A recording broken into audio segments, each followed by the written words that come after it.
दोस्तों यदि आप फॉरेक्स में ट्रेड करते हो तो आपको ये जानना अति आवश्यक है कि फॉरेक्स में पिप्स क्या होते हैं और पिप्स से प्रॉफिट या फिर लॉस कैलकुलेट कैसे करते हैं। यदि दोस्तों आपको ये सब कुछ नहीं पता है तो आपको रिस्क रिवॉर्ड मेंटेन करने में बहुत ज़्यादा दिक्कत हो सकती है। दोस्तों पिछले वीडियो में हमने सीखा था कि XAUSD यानी कि गोल्ड में पिप्स का कैलकुलेशन कैसे किया जाता है। तो दोस्तों आज की वीडियो में हम समझेंगे कि पिप्स से प्रॉफिट का कैलकुलेट कैसे करें। दोस्तों यदि किसी ने पिछले वाला वीडियो नहीं देखा है तो वो वीडियो पहले देखें और फिर बाद में ये वीडियो देखें ताकि आपको पता चल जाएगा कि पिप्स कैलकुलेशन कैसे किया जाता है। तो दोस्तों शुरू करते हैं आज का वीडियो। उससे पहले यदि आप चैनल पर नए हैं तो प्लीज चैनल को सब्सक्राइब करके बेल आइकन जरूर दबाएं। इसके अलावा दोस्तों आप मेरे टेलीग्राम चैनल को भी ज्वाइन कर सकते हो जहाँ पर मैं लाइव मार्केट में बहुत सारा सपोर्ट ट्रेडर्स को प्रोवाइड कराता हूँ और टेलीग्राम चैनल का लिंक आपको डिस्क्रिप्शन में मिल जाएगा।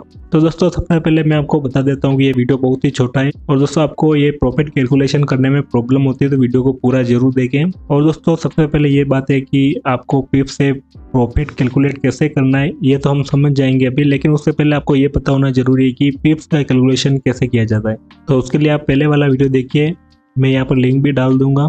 वो देखने के बाद आप ये वीडियो देखेंगे तो आपको ज़्यादा समझ में आएगा। तो अभी फिलहाल समझ लेते हैं कि पिप से प्रॉफिट कैलकुलेट कैसे करें। दोस्तों पिप से प्रॉफिट कैलकुलेट करने के लिए सबसे पहले आपको ये समझना होगा कि फॉरेक्स में लॉट साइज क्या होती है।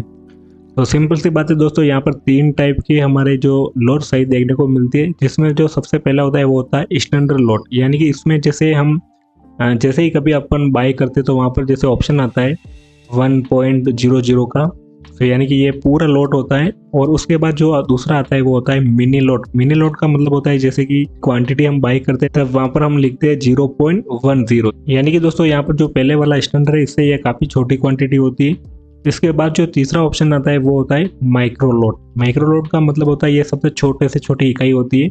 इसमें जैसे हम जैसे बाई करने जाते हैं तो वहां पर हम क्वांटिटी लिखते हैं तो वो लिखते हैं जैसे 0.01, यानी कि ये बिल्कुल छोटी से छोटी क्वांटिटी होती है। तो दोस्तों आपको ये तो समझ में आ गया होगा कि लॉट्स की साइज कैसी होती है। और दोस्तों आपको बता देता हूँ कि एक्स का कौन सा भी पेयर्स हो उसमें लॉट साइज यही रहती है। लॉट साइज कभी चेंज नहीं होती है। इसमें भी आपको जो लॉट मिलेगा वो लॉट तीन टाइप का ही मिलेगा। वहां पर आपको चॉइस करना है कि आप कौन से में ट्रेड करना चाहते हो और उसका चॉइस हमें कैपिटल और रिस्क रिवार्ड के हिसाब से करना चाहिए।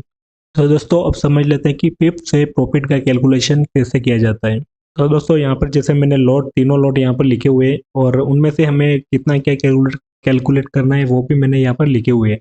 तो सबसे पहले देखते हैं तो स्टैंडर्ड लॉट जिसमें हमारी क्वांटिटी होती है जो मैंने पहले बताया था 1.00। इसमें जैसे अपन ने वन लॉट ले रखा है तो इसका एक पिप्स बढ़ता है। तो एक पिप्स में हमें जो टोटल प्रॉफिट होता है वो $10 का होता है। दोस्तों यहाँ पर आप अनुमान लगा सकते हो, अगर आप वन लॉट से अगर गोल्ड में ट्रेड कर रहे हो तो वहाँ पर आपको कितना बड़ा प्रॉफिट हो सकता है। यहाँ पर जब हम दूसरे लॉट की बात करते हैं यानी कि मिनी लॉट की, जिसमें क्वांटिटी होती है 0.10 और इसमें जो एक पिप्स होता है उसका जो प्रॉफिट बनता है वो बनता है $1 का। और इसके बाद आता है माइक्रो लॉट जिसमें क्वांटिटी होती है 0.01, यानी कि सबसे छोटी क्वांटिटी। इसमें हम ट्रेड कर रहे होते हैं और यहाँ पर जैसे एक पिप्स का मूव होता है तो वहां पर हमें जो प्रॉफिट मिलता है वो मिलता है $0.10, यानी कि इसको अपन कह सकते हैं जैसे 10 सेंट। ये वो बात हो गई जैसे कि ₹1 के अंदर जैसे 10 पैसे 20 पैसे होते हैं उस टाइप से होता है। तो यानी कि माइक्रो लॉट में आप ट्रेड करोगे 0.01 के साथ तो वहां पर एक पिप्स अगर बढ़ेगा तो वहां पर आपको प्रॉफिट होगा $0.10 का। और अब देख लेते हैं यहाँ पर हम कैलकुलेट कैसे करते हैं। जैसे कि फॉर एग्जांपल आपने एक स्टैंडर्ड लॉट बाय कर रखा है और जैसे गोल्ड में बाय किया और गोल्ड ने मूव किया 10 पॉइंट, तो आपको क्या करना है, जैसे स्टैंडर्ड लॉट में क्या क्वांटिटी होती है तो दोस्तों आपको क्या ध्यान रखना है, जैसे कि स्टैंडर्ड लॉट में होता है $10, यानी कि एक पीस बढ़ता है तो $10 होता है। और यहाँ पर माना कि हमारा 10 पीप मूव किया तो आप जैसे 10 × 10 करोगे तो यहाँ पर जैसे $100 आ रहा है, जो कि INR में देखते हैं तो ये ऑलमोस्ट 8,000 के समथिंग होते हैं, जो काफ़ी प्रॉफिट होता है। और आप यकीन मानिए कि जैसे 20 पिप्स निकलना कोई बड़ी बात नहीं होती है, जस्ट विद इन सेकंड में ये निकल जाते हैं। लेकिन दोस्तों एक बात ध्यान रखनी है कि आपको जैसे प्रॉफिट होता है उतना लॉस भी होता है। अगर आपकी स्ट्रेटजी सही नहीं है या फिर आपका मैनेजमेंट सही नहीं है तो डेफिनेटली आपको इतना प्रॉफिट नहीं होगा और आप इतना लॉस भी देख सकते हो। तो आपको रिस्क रिवार्ड मैनेज करने के लिए सब कैलकुलेशन वगैरह भी आनी चाहिए। इसके अलावा आपको बेसिक नॉलेज भी होना चाहिए। तो दोस्तों आप समझ लेते हैं कि दूसरे लोट में अगर करना चाहे तो कैसे करते हैं। जैसे यहाँ पर एक पिप से होता है $1, यानी कि $1 हो रही है, तो हमारे 10 पिप्स मूव किया तो 10 इंटू अपन एक करेंगे, यानी कि $10 टोटल प्रॉफिट होगा।